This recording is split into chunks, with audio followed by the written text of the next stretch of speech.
recording, and then I'll post the recording after class today. So I'm going to start with some updates for the class. As you all know, we have a few things that we need to complete before the end of the semester. And I believe we now have 4 weeks left in this semester. So we're really coming up towards the end. Your final accumulating project for this class, which is the recording of the short lessons and the information sheets on the course topics, is due on May 15th at the end of the day. So that is a Saturday. So make sure that you are working on that early. And as I said in the email, and I believe I said this last week in class as well, if there's something that you're working on and you create a short lesson plan or a short information sheet, or you record your first video and you want me to just take a quick look at it and give you a little bit of feedback on the direction that you're going to make sure everything's looking good, I'm more than happy to do so long as you send it to me early. If you want feedback and you send it to me on the 14th of May, the day before that it's due, likely I won't be able to give you any feedback. And even if I were to give you any feedback, you probably wouldn't have much time to make any changes to it anyway. So I would say I'm willing to give feedback on anything that you're working on, so long as you send it to me about a week and a half before it's due.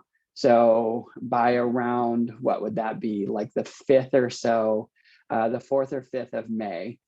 So long as you send me anything that you want me to review, I'm happy to do a quick review, look over, jump on a call, make sure that you're understanding what you need to do and so on, so that you can all do well and understand the purpose of the assignment.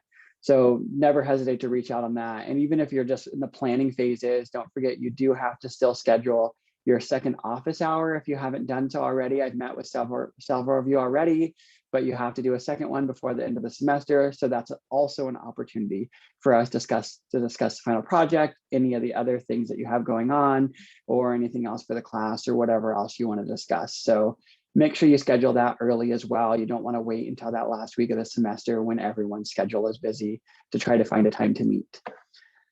Otherwise, for the class, your homework 4 had a goal due date of this last Sunday, but as always, you have until the 15th of May, that day that final culminating project is due, to submit that with no penalty. So just make sure you're also working on that. I'll be posting homework number 5 after class today. That'll be due in 2 weeks, or have a goal due date in 2 weeks. But again, you don't want to be working on those homeworks while also trying to finish up your final culminating project. So just try to work on things early. And as always, if you have questions on anything at all, if you're confused about questions on the homework, if you're not sure how to come up with an answer, if you're not sure how to interpret something, if you're not sure what I'm asking, please email me, text me, set up an office hour, whatever it is that you need to help, I'm here to help you. I know this last few weeks of the semester is really stressful, and there's a lot going on for everyone with all of your classes, with work, with the pandemic, with just everything. So please don't hesitate to reach out and utilize me as a resource, because I really do want you all to do well. And I don't want it to feel like a mad rush those last couple of days of the semester for you to just get everything done. So let's try to avoid that if possible. So before I move on to today's kind of lecture content, and I have some questions that I'll ask you today about some of the concepts that we're talking about. Any questions, any concerns, anything that you all need from me at this point before we move forward?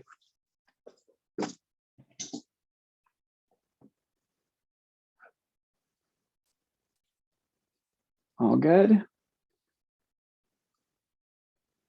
All right. So as always, if anything comes up, feel free to interrupt me while I'm talking, or stay after class. I always keep the Zoom open for a couple of minutes in case anyone has any questions. Email me, text me, set up an office hour, always here to help. So today we are going to be talking about threats to research. So this last, 6 or 7 weeks or so, we have been talking about research and study design and the different types of studies that can be conducted to understand the health of the population, to describe the health of the population, and to determine factors that are associated with both adverse health outcomes, But also on the flip side too, and this is something that I don't focus on as much, but I probably should, is what are the things that protect our health as well? And that's all what research is for, is we want to be able to understand what behaviors, what exposures, what factors negatively impact our health. But on the flip side, we also want to know what are the factors that positively impact our health. So what behaviors like physical activity, eating healthy, and so on, how do they impact our both short-term and long-term health, and why are they important? Because we not only want to reduce those negative behaviors and factors that can impact health, but we want to promote the things that improve health of the population as a whole, and ensure that we set up a system and a structure that allows people to engage in healthy behaviors. And that's where a lot of the things that we've talked about the social determinants of health come into play, when we're really thinking about how do we improve the health of the population as a whole. So we've talked about the major types of studies that we conduct in epidemiology to both describe and determine factors that are associated with health of the population.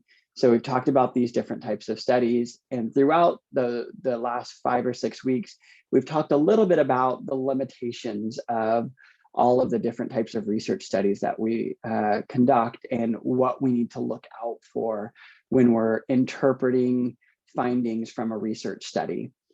But we haven't really taken a deeper dive into what we really want to look for in all of the different, what I call kind of threats to research.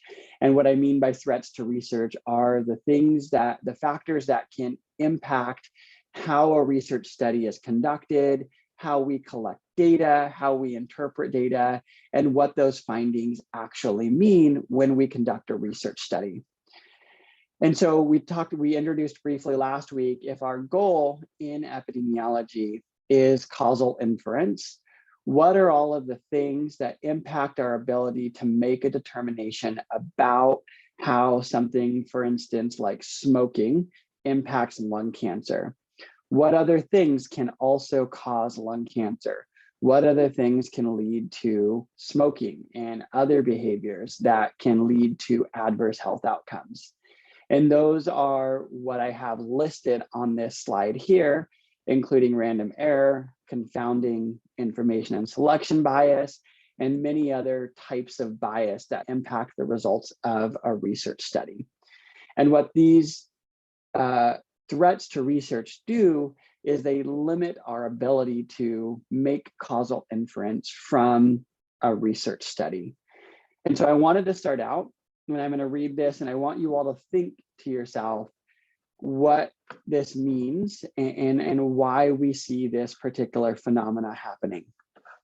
So in people with heart failure, those with a higher body fat percent had a lower mortality. And this is actually real data that studies have found, that this was published in the literature, this was picked up by the media. So in people with heart failure, those with a higher body fat percent had lower mortality than those who had a lower body fat percent.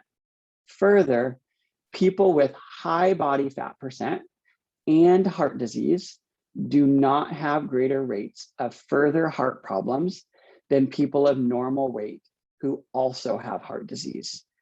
Given this, do you think high body fat percent is protective against mortality and further heart disease? Why or why not? So read that one more time on your own, because I know there's a lot of information in here. And I want you to answer that question and think about, is high body fat percent protective against mortality and further heart disease? Why or why not? So I'll give you about a minute or so to think about that.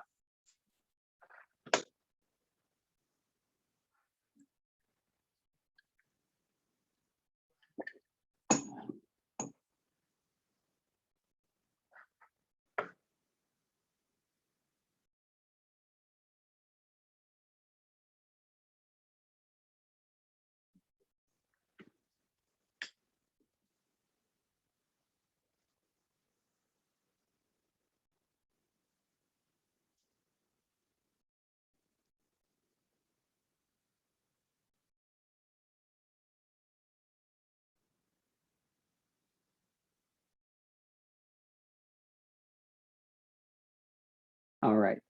So what do you all think? Is high body fat percent protective against mortality and further heart disease among people with heart failure? Why or why not?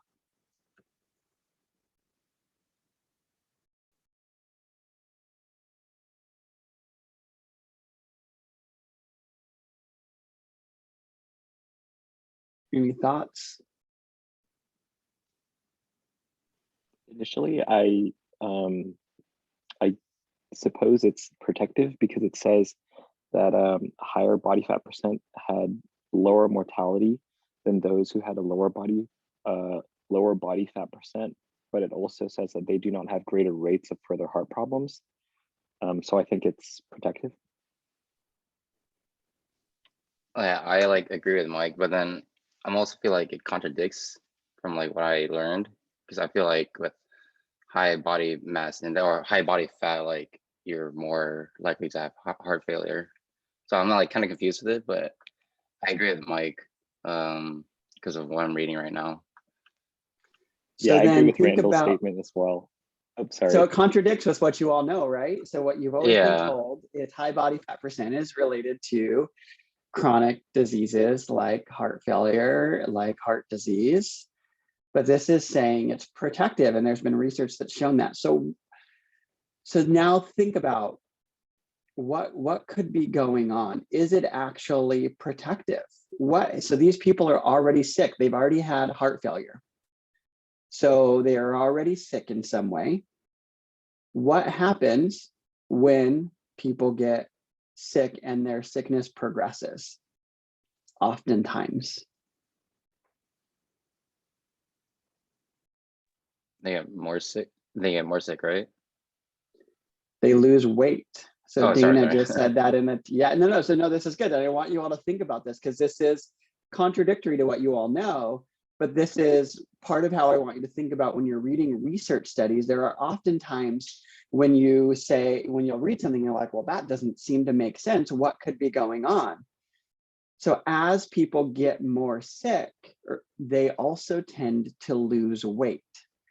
So these findings are what we call an obesity paradox, where we actually do see a lot of times in research among people who've already had some kind of illness like a heart failure or cancer or something else, that those who have a higher body fat percent actually have better health outcomes, but it's not necessarily because of that high body fat percent. It's because as people's disease progresses, for a lot of diseases, they tend to lose weight. So by the time they have gotten to the point where they're having additional heart disease or they're potentially passing away from their disease, typically they've lost weight and they have a lower body fat percent. So in that case, these results actually have nothing to do with the body fat percent of the person themselves. It has to do with the fact that their disease is progressing and they're losing weight. So then when we do a research study and we examine a person's body fat percent and their disease status, we're seeing an association between high body fat percent and that being protective, when actually it's just that probably those people with a high body fat percent, their disease hasn't progressed as far as those who have had a lower body fat percent and have lost weight as a result of their disease. So does that kind of make sense in the sense of, and we call this the obesity paradox, where it might look like obesity or having a high body fat percent is protective against further disease among those who have heart failure, but it actually is just an indicator that their disease hasn't progressed further, or that they haven't gotten more sick because maybe they've gotten the care that they need, or they've dealt with the underlying causes of other parts of their disease, or they responded to treatment better, or something else. So when we're evaluating research, these are the types of things that we want to think about. What else could be impacting the results that we're finding? And in this case, what we would see here is what we would call confounding by disease status. So, and we'll talk about today what confounders are, but they're these additional factors that can actually lead to the results that we're finding in our research study. And I'll give you a more clear definition and go through some examples later. But any questions about this particular example?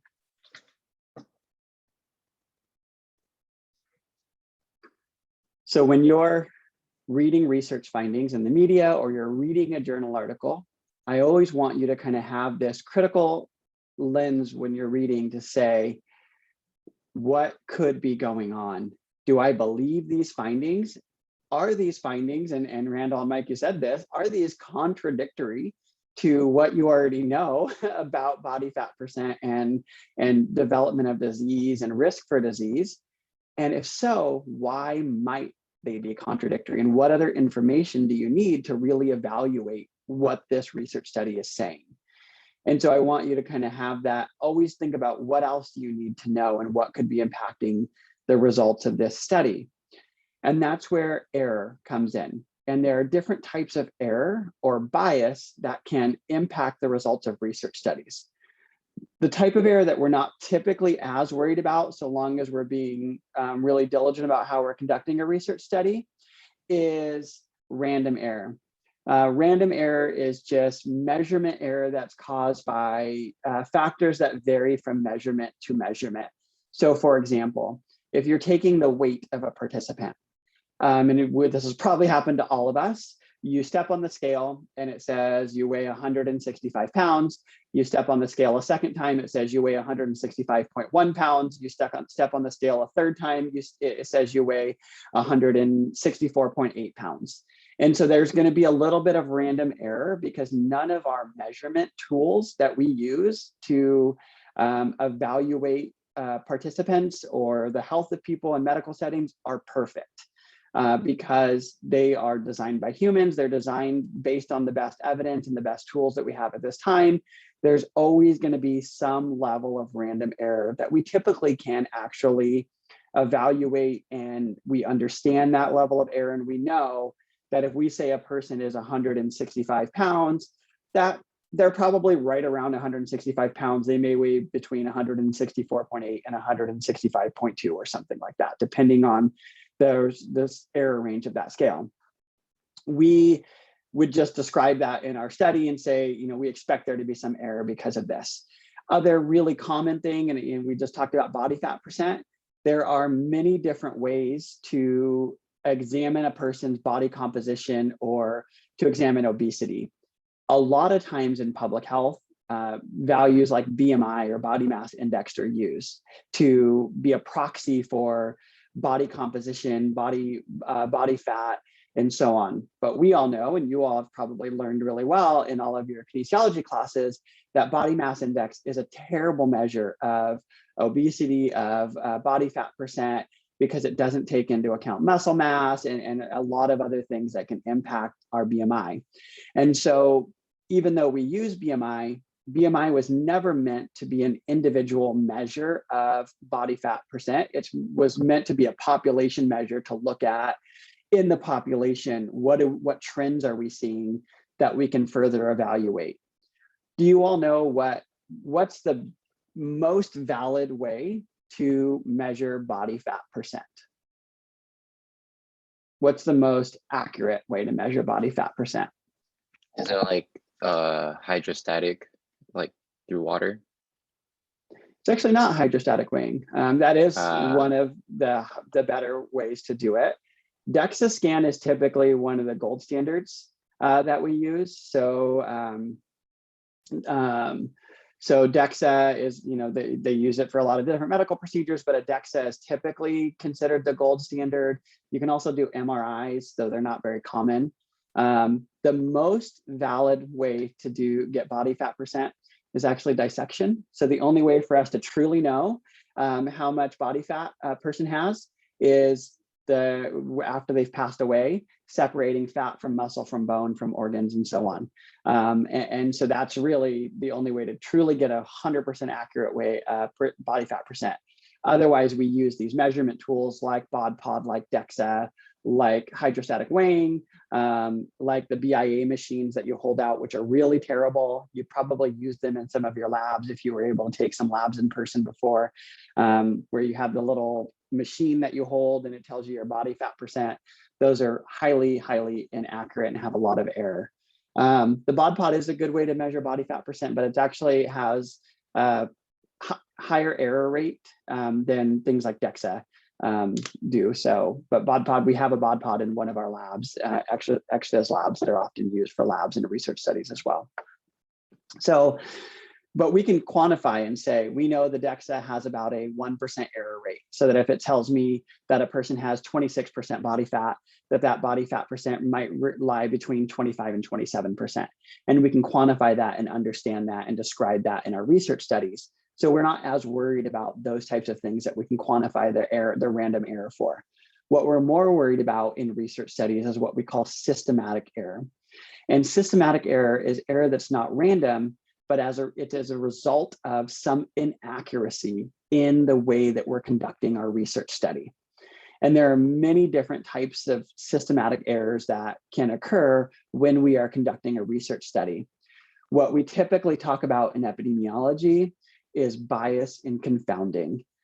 Bias in epidemiologic terms, and we've all heard bias, and you know, we can have biases and prejudices in our everyday lives, but when we're thinking about it from a research standpoint, bias is systematic error in the design, conduct, or analysis of a study that results in a mistaken estimate of an exposure's effect on the risk of disease.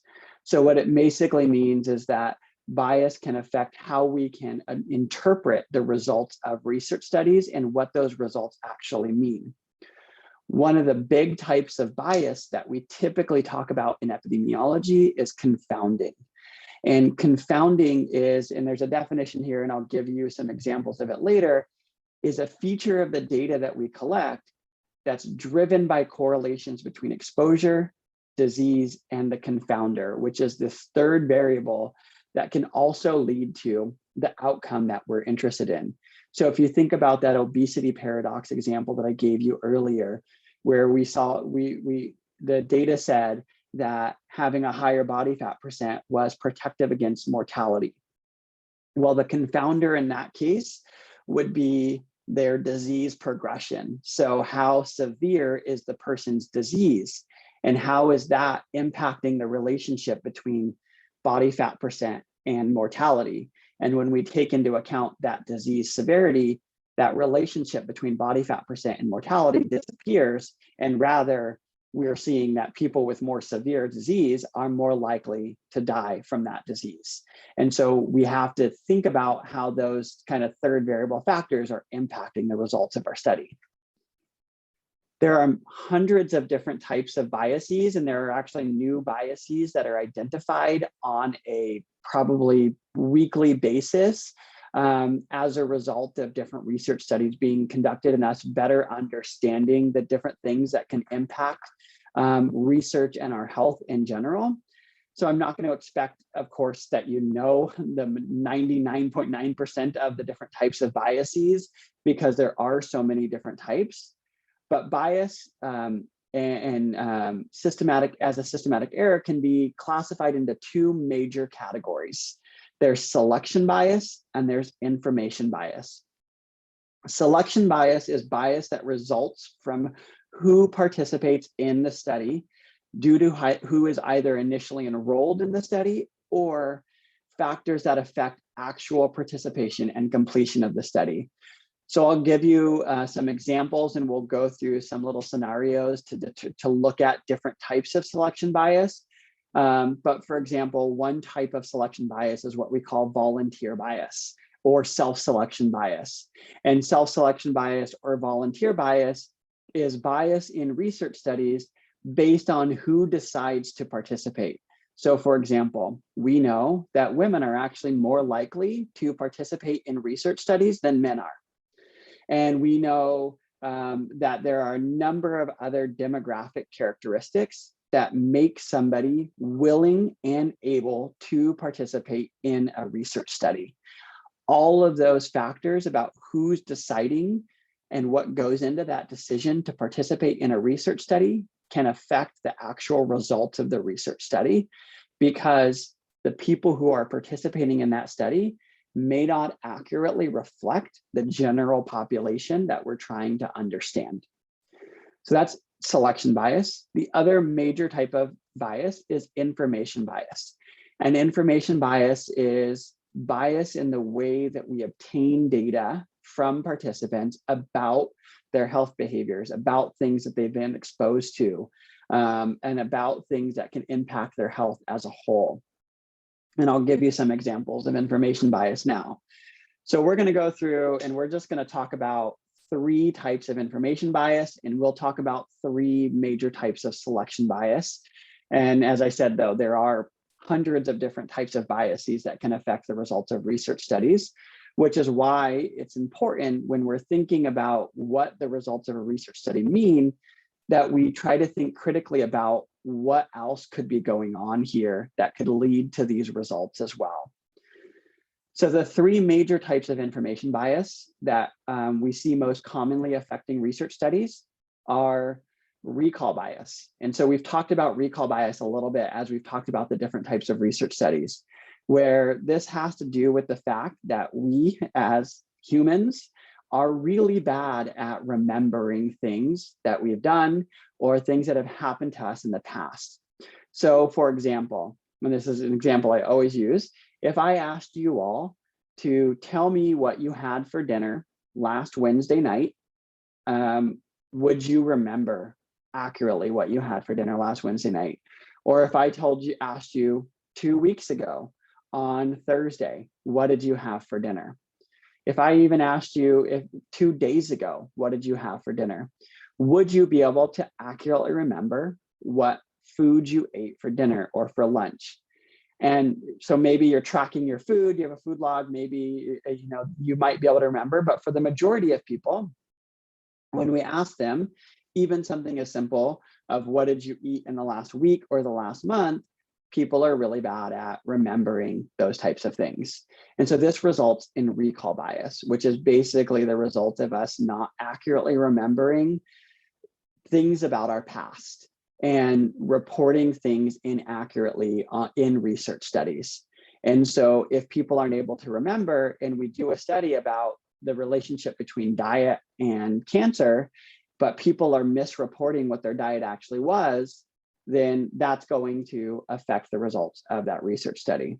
And I'll tell you, a lot of nutrition studies that look at what we eat and our health really face challenges with recall bias as a whole, because it's really difficult to ascertain what people eat and how much they eat and how those things that they're eating are going to impact their health, because most of us don't have a very regimented diet where we're eating the same things every day. Another related type of bias that we can also use this diet example for is what we call reporting bias. And reporting bias is what we would talk about as selective revealing of information. So for example, and this is related to another type of bias that we call socially desirable responding. So if I ask someone, how often do you eat candy? So that person might say, oh, I only eat candy once a week. Knowing, and they might know, well, that they eat candy every single morning for breakfast, but they only want to selectively reveal that they eat candy once a week because they don't want to be judged for the fact that they eat a piece of candy every single day when they wake up to start out their day. Nothing wrong with that if somebody wants to, but if people aren't reporting that accurately in research, then that's going to impact the results of our research study. And that's, as I mentioned, related to this other type of bias that we won't really talk much about, but socially desirable responding, where people, if they think I might be judged by the fact that I eat candy every single day, and I know that candy has been shown to be unhealthy for me if I eat it all the time, then I'm going to respond in the way that I think the interviewer wants me to respond. And so I'm just going to say I eat candy once a week, or I eat candy once a month, because I don't want to be judged for that. And I want to just kind of go with what's the norm and what I know is going to be expected. And that happens a lot in research studies where people are reporting what they think the researcher wants to hear, or what's socially desirable, or what they're comfortable sharing, versus reporting what is accurate about their behaviors or their diet or whatever it is. And then a third type of information bias that's related to these other two is what we call interviewer bias. And so a lot of times in research studies, and if you've never participated in a research study, I actually highly recommend that everyone participate in a research study at least once, to kind of understand what goes into collecting data from participants and what that looks like. Because it gives you a better idea of how we understand the health of the population. So a lot of my own research, and I've mentioned some of this in the past, we interview people and we ask them questions about their behaviors. And we can do that in multiple ways. We can ask open-ended questions that are very just conversational wise, and we just kind of have a conversation with people and we collect what we call qualitative data and we analyze that. We can also ask survey questions, which you've all taken surveys before. And I can ask, so example, I've done a lot of research with persons who inject drugs, and we're asking them about their drug using behaviors, about what types of drugs they use, and we're often asking them about illegal behaviors. We're also asking them about often their sexual behaviors. So for example, a common question in research that I've conducted is, how many sexual partners have you had? And I've had people in an interview, I'm sitting down with them, interviewing them. I've had people tell me, oh, I've had 1,000 sexual partners in my lifetime. And so something that we want to avoid, if that happens, if someone says, I've had 1,000 sexual partners in my lifetime, so how would a participant feel if they said, I've had 1,000 sexual partners in my lifetime? And I'm like, whoa, that's a lot of sexual partners. And then I'm like, okay, so why have you had so many sexual partners? And now I start asking them all these questions, or I start, judging them for what they're telling me. So then now that's going to probably make that participant close up and not want to respond to questions and feel uncomfortable about reporting their behaviors. So that might be me as an interviewer imparting some bias into the study into the way that I'm collecting data. So that's an important part of research, is when you're collecting data from people and you have interviewers doing that, interviewers have to be trained in how to ask questions, what follow-up questions to ask, and how to react when people respond to things in an appropriate way. So if somebody told me that they have had 1,000 sexual partners in their lifetime, then often the next survey question that we ask them is, how did you determine that you've had 1,000 sexual partners in your lifetime? And so then people will say, go on to say, okay, well, I was a sex worker and I used to actually engage in sexual practices to get money to purchase drugs or to exchange sex for drugs. And so I know that over this last couple of years, when I needed drugs every couple of days, I was engaging in sex work, and that was my way of getting drugs so that I could avoid withdrawal symptoms. And so we would just write that down and say, great, thank you so much for telling us that. Let's move on to the next question. Have you ever blank? And so that way that I responded as an interviewer, or the interviewers that I trained responded, all would change how people interacted with us and change their comfort level of actually reporting accurate information with us. And so when we're doing interviews and we're conducting research, the very first question we ask people isn't, how many sexual partners have you had, or have you ever had a sexually transmitted infection? Typically we have some questions that are just, what's your age? What's your biological sex? What's your gender identity? What's your job? We ask them very, benign kind of introductory questions to start to get people to feel comfortable answering questions that will then eventually become very personal in nature. So these are all types of information bias that, as you can imagine, depending on how we're asking questions, the types of questions that we're asking, and many other things, can impact the results of research studies in many ways. Any questions about information bias as a whole, or anything that might go into collecting data from participants or conducting research?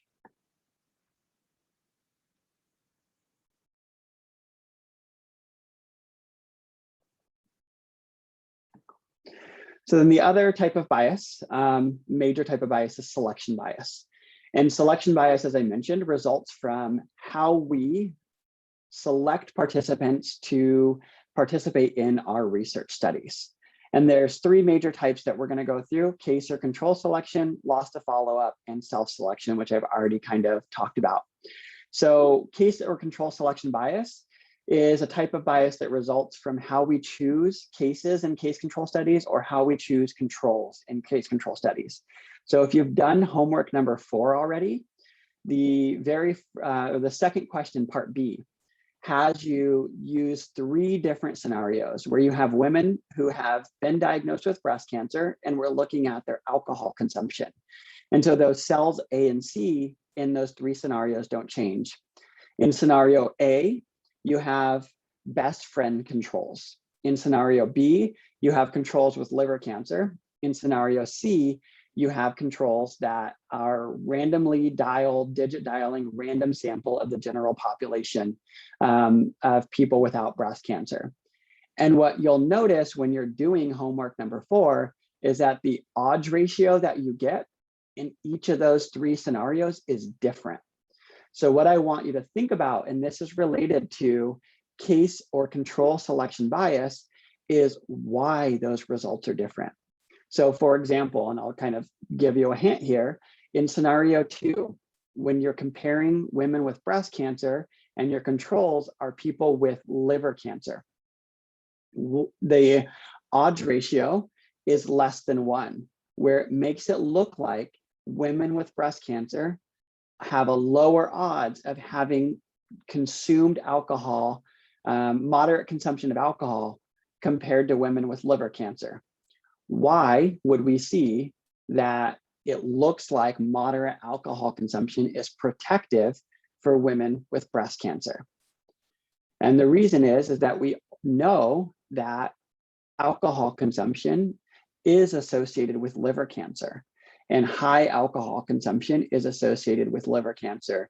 And so when we're comparing people with breast cancer to people with liver cancer, we're actually going to see that there's a higher prevalence of moderate to high alcohol consumption that will overshadow that prevalence of moderate to high alcohol consumption among women with breast cancer, which would lead to it looking like there's a protective association between alcohol consumption and breast cancer. So that changes how we interpret the data. So I want you to think about, in scenario 1, what do we expect to find with women who have with the best friend controls? So why do we find the results that we do in that scenario 1 when the controls are best friends? Why do you find the results that you do in scenario 3 when the controls are just a random sample of the entire population? And what you should think about with those particular scenarios is, what is different about your controls, and why are we seeing results that are different in those 3 scenarios, and what's different with their alcohol consumption between those 3 scenarios? And if you have, it's a kind of complicated thing to think through, and kind of a thought exercise, and why are these results changing as you go through those 3 scenarios? So make sure you reach out if you have any questions about that. The other type of major selection bias is what we call loss to follow-up bias. Loss to follow-up bias results from the fact that when we do cohort studies where we follow people forward for, say, 10, 15, 20 years, say we start following 500 people today, and we want to follow them for the next 20 years to see who develops diabetes. Well, in 20 years, we're not going to still have all 500 people in our research study. We'll probably have 300 or 400 people left in our research study. So what we want to know in loss to follow-up bias is, why did some people drop out of our study? And does the reason that they dropped out of our study impact the outcomes that we're looking at? So say, for example, we want to look at the association between physical activity and diabetes. And so follow people for 20 years to see how their physical activity levels are associated with diabetes. Say 2 years in, someone gets diagnosed with diabetes, but they never come back to participate in our research study. We don't know that they have diabetes. They're lost to follow-up. We can't track them anymore. So now they have the outcome that we're interested in, But we don't know that, and we can't track that in our study. So that's going to lead to potentially some kind of bias in our results because we've lost someone due to them getting diabetes. And that's what we're interested in our study. So we want to think about, why are people dropping out of our study?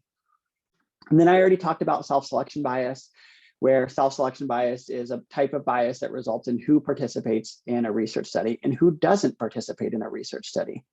So people, as I said, people who volunteer to participate in research studies often have different social demographic characteristics than people who do participate in research studies. And so we need to take that into account. All right, so now what I want to do is go through some examples. I have, I think, 6 examples. Each one corresponds to one of the different types of biases that we talked about. So I'm going to put up some polls. I want you to read each of these scenarios and then tell me what type of bias this is. So I'm going to launch the poll. So you should be able to see a poll. What type of bias is reflected in this scenario here?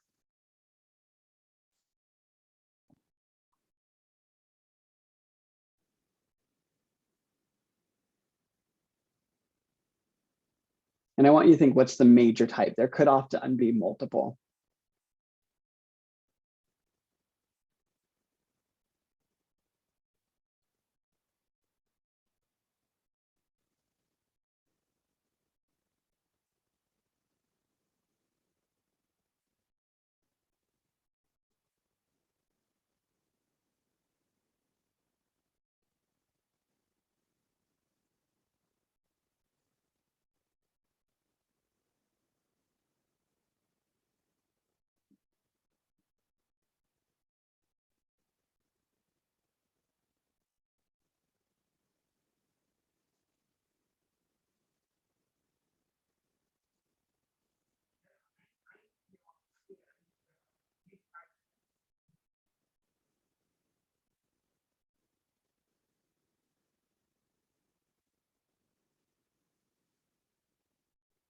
Give you about 20 more seconds. It's about half of you have responded.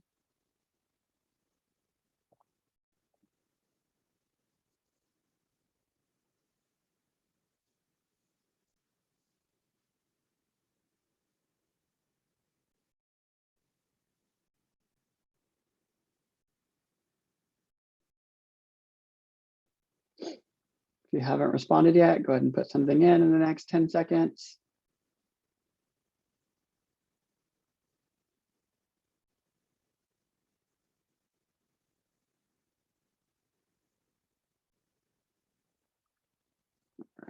All right, I'm going to end the poll.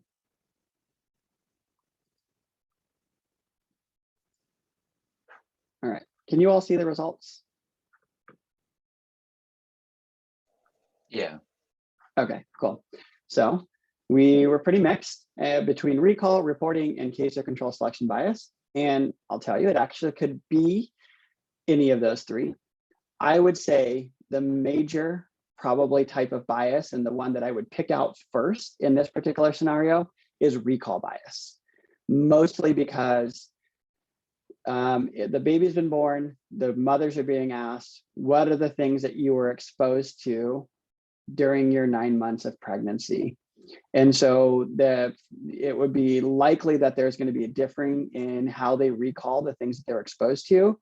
And one of the things that I didn't fully mention here is oftentimes, and we talked about this a little bit with case control studies, oftentimes if a mother has, say, a baby born with a genetic heart defect, they're going to be more likely to remember things that they were exposed to and think back, what happened during my pregnancy, what could have gone on, what could be leading to this heart defect that we're seeing, than mothers who have a baby that was born without any kind of birth defect.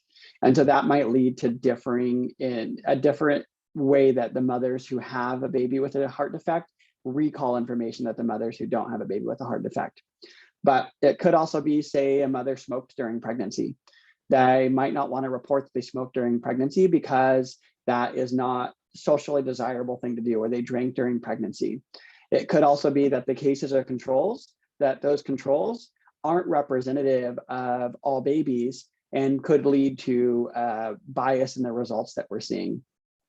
So if on a homework, we're not going to have a final exam, so you're not going to have to pick these types of things out on an exam.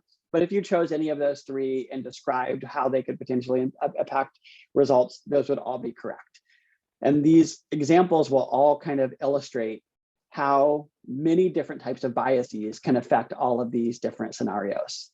So I'm going to relaunch the poll. Here's your second scenario.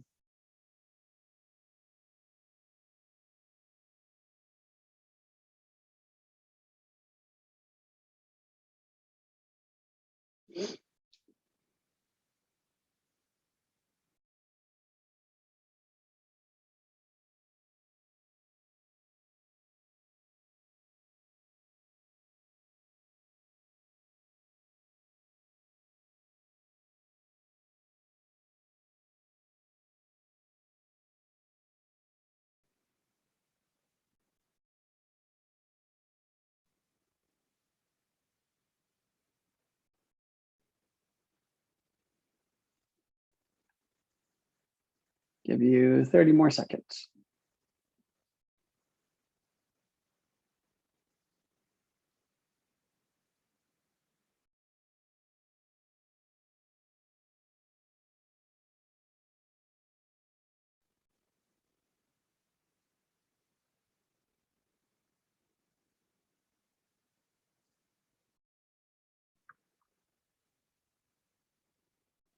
All right, I'm going to end the poll.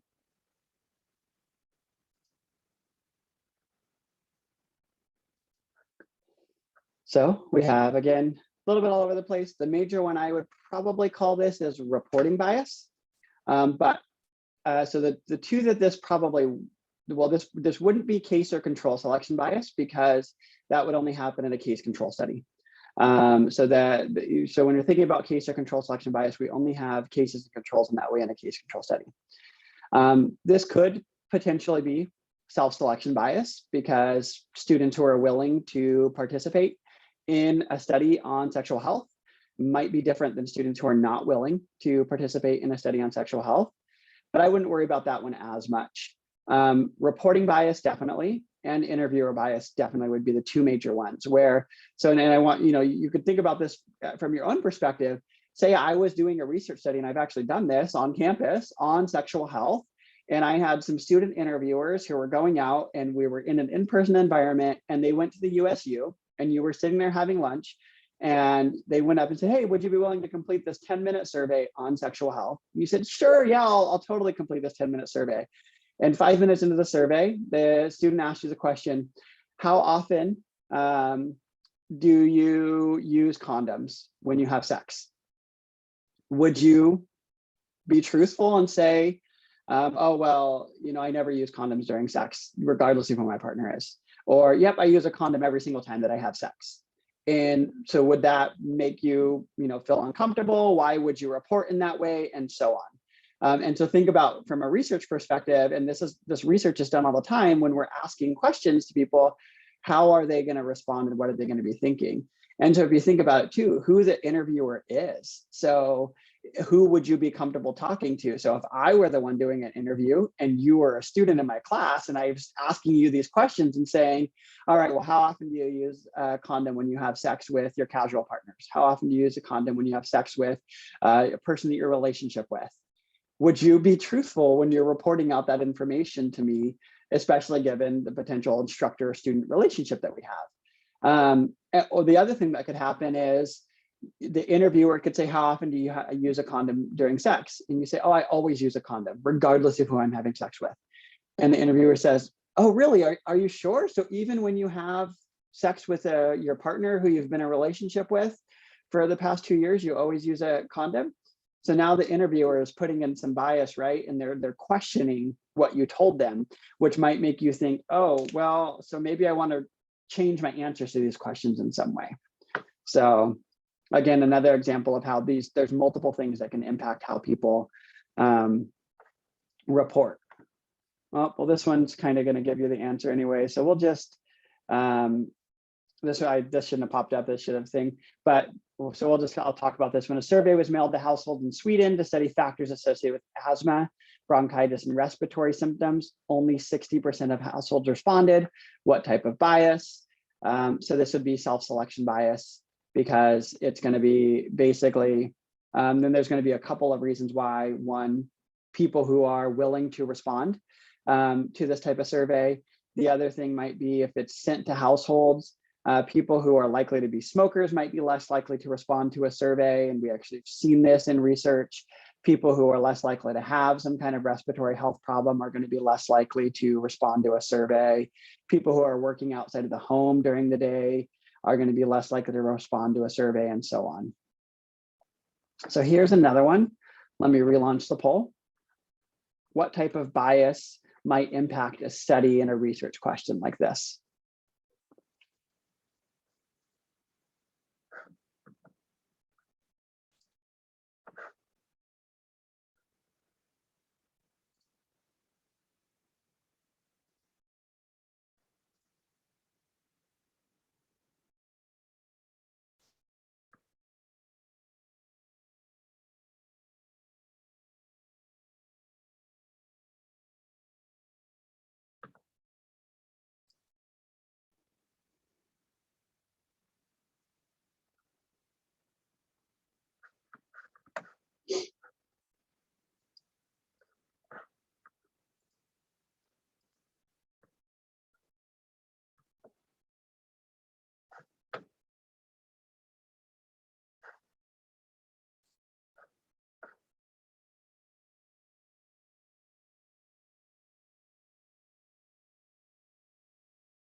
All right, about 20 more seconds.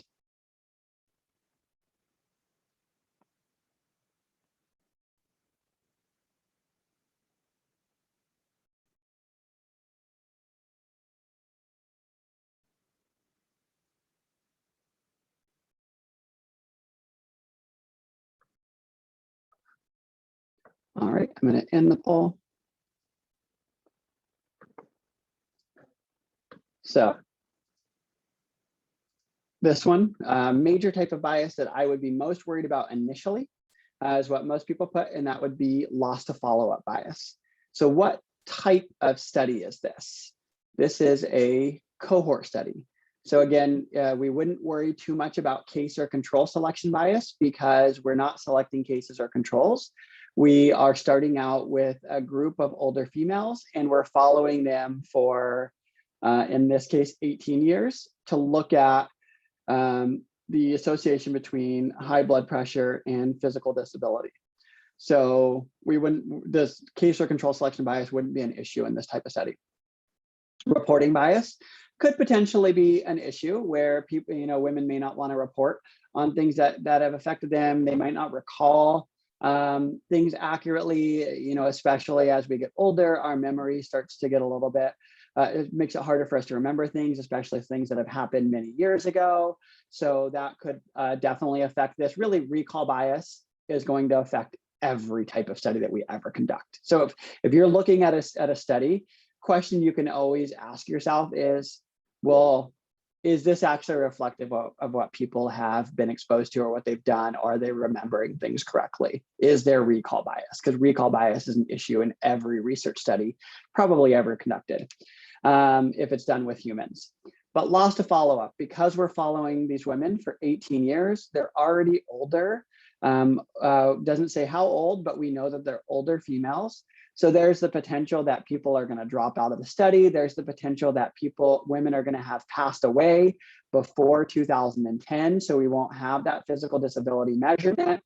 And so it might actually be that the women who are the most physically disabled prior to 2010, they're less likely to come back to participate in the study. They're more likely to pass away before 2010. So all of that would potentially impact the results of the research study. All right, let's do, I think I have two more. We'll just do this one last one.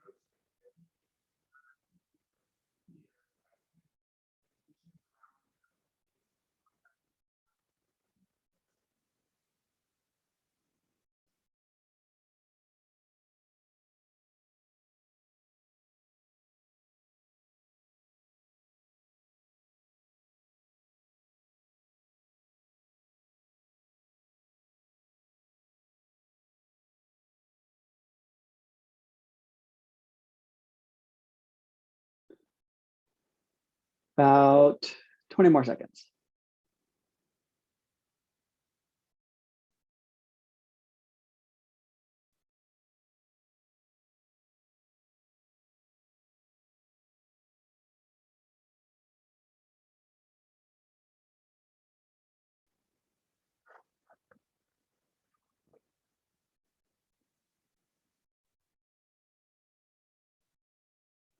All right, I'm going to end the poll. Okay. So this one, the major type of bias that I would worry about would be case or control selection bias. And this would really be control selection bias. So the scenario says they enroll age-matched female controls from a breast cancer awareness day event. Can anyone think about why selecting controls from a breast cancer awareness event might impact the results when we're looking at the association between family history of breast cancer and development of breast cancer?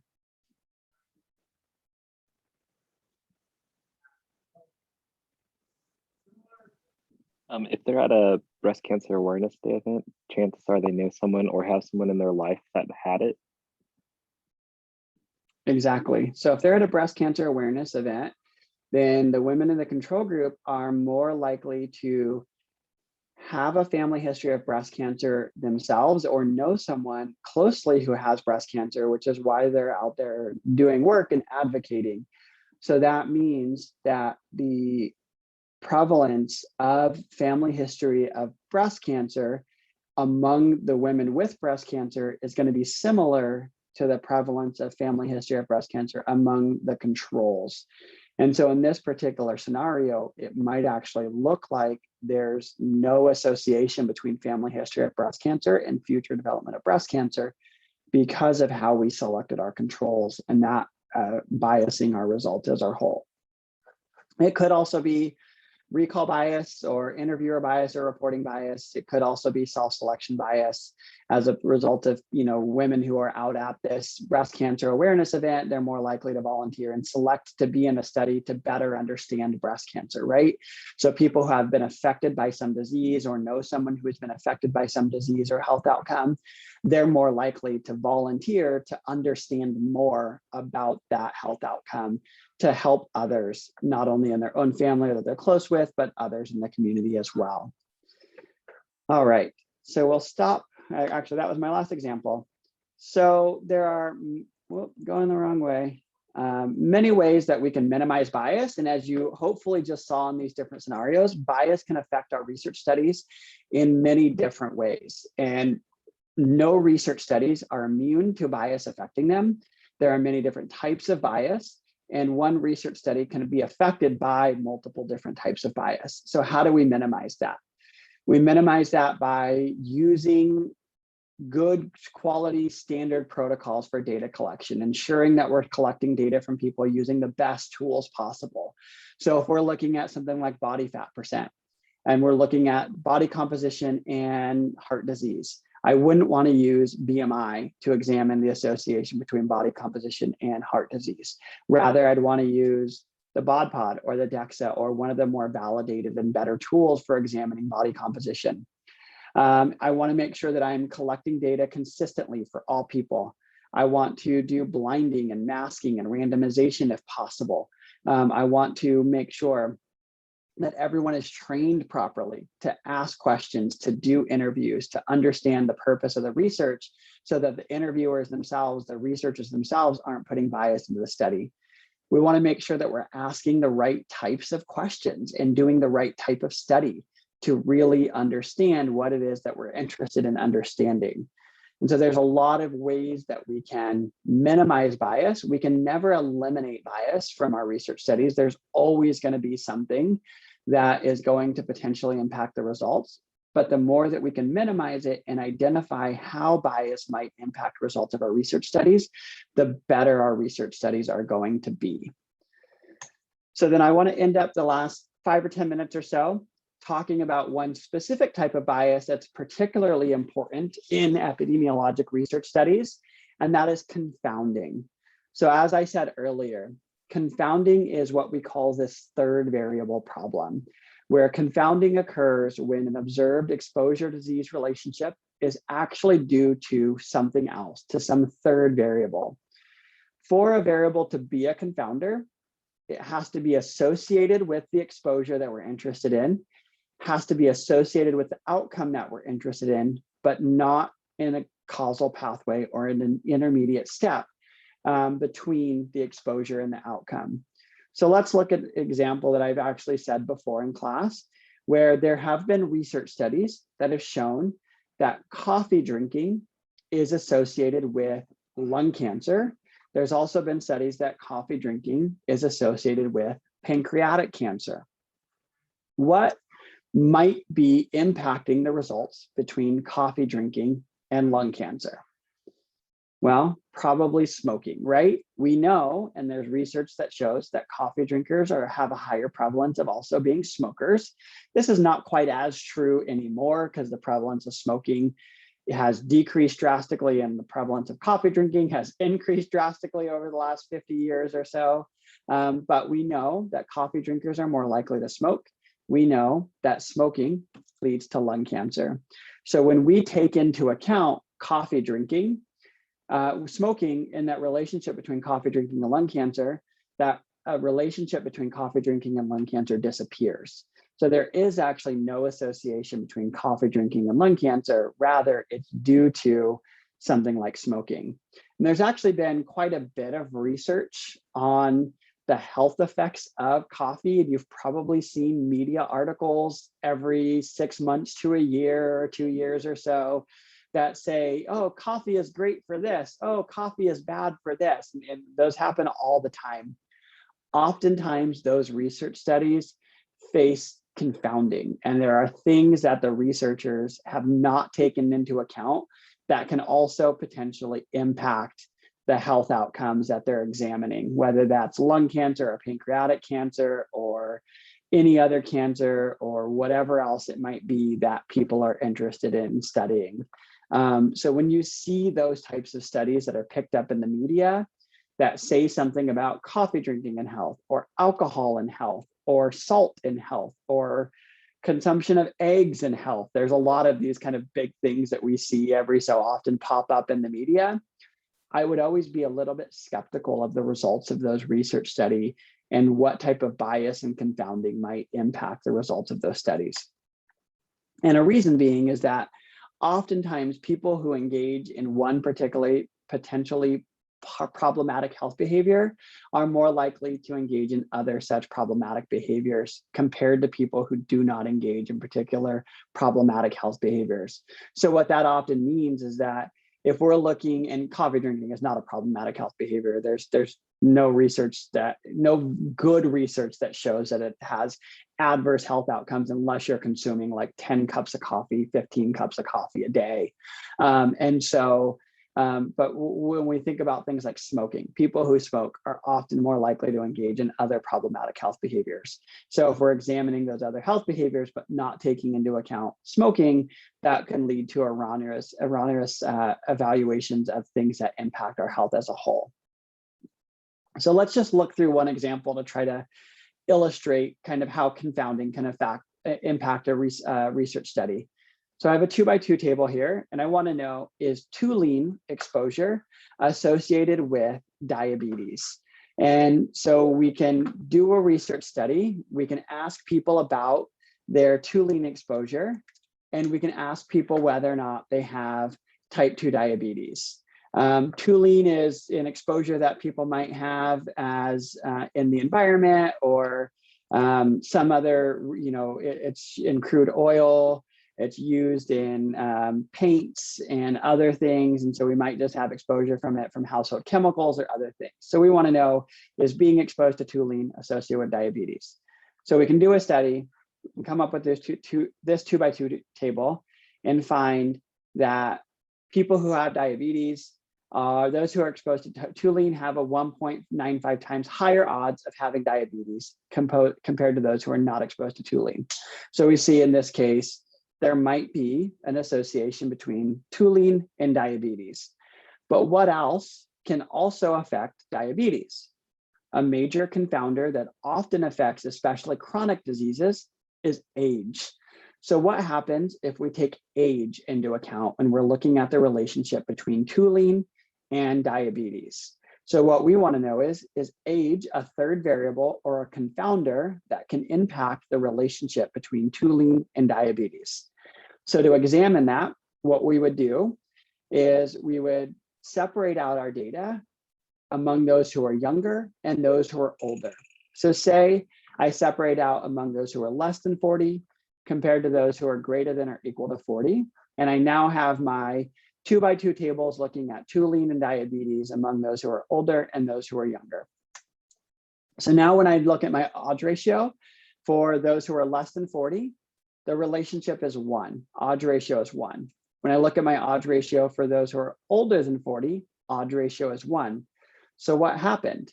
The association between toluene and diabetes disappeared when we take into account and we separate our data out by age. So what this tells me is that there is actually no relationship between toluene and diabetes, but that rather that there's a difference in toluene exposure by age, and that as people age, they're more likely to develop diabetes. So rather, it's age that's associated with diabetes and not toluene exposure. So by looking at data in this way and examining how these other third variables like age, like sex, like smoking status also impact our health, that can really tell us what's going on truly, versus are we finding some erroneous finding or some spurious finding when we don't take into account these other things that can impact our health. So confounding is a bias that can affect the estimate that we're looking at and can lead to us making an incorrect assumption about the association between some exposure and some health outcome when we don't take into account these other factors that also impact our health. And when we think about especially chronic diseases, and we go back to those earlier lectures that we had on causal inference and the fact that for most chronic diseases, there are multiple factors that can impact the development of things like diabetes, heart disease, cancer, and so on. So when we're doing research, it's really difficult to tease out and to understand all of the different things that can impact things like development of cancer and heart disease and diabetes. So what we want to do is take into account as much as we can and really say, what are those other confounders, those other variables like age, like sex, like smoking status, like physical activity, like nutrition, and many other things that can also impact that particular health outcome that we're interested in. And when we're evaluating research, we want to ask the question, did the researchers do their due diligence to take into account all of these other things that we already know can potentially impact those health outcomes? And what also can happen is there could be things that we don't know about yet that can also impact those outcomes as well. So assessing bias and addressing confounding is important for determining disease causality, because if we don't think about those things and how they impact the results of research studies, then we can come up with incorrect results in our research studies as a whole. So that's all I have for today. Any questions about bias? Any questions about confounding? any questions about the course requirements or anything else that you're just curious about at this point.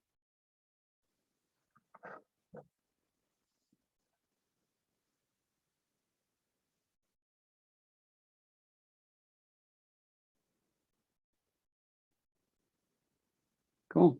Well, we are done for today. As always, if you need anything, you have any questions at all, please don't hesitate to reach out to me anytime. I hope you all have a wonderful rest of your week. I'll post the recording from today a little bit later today once it's all processed.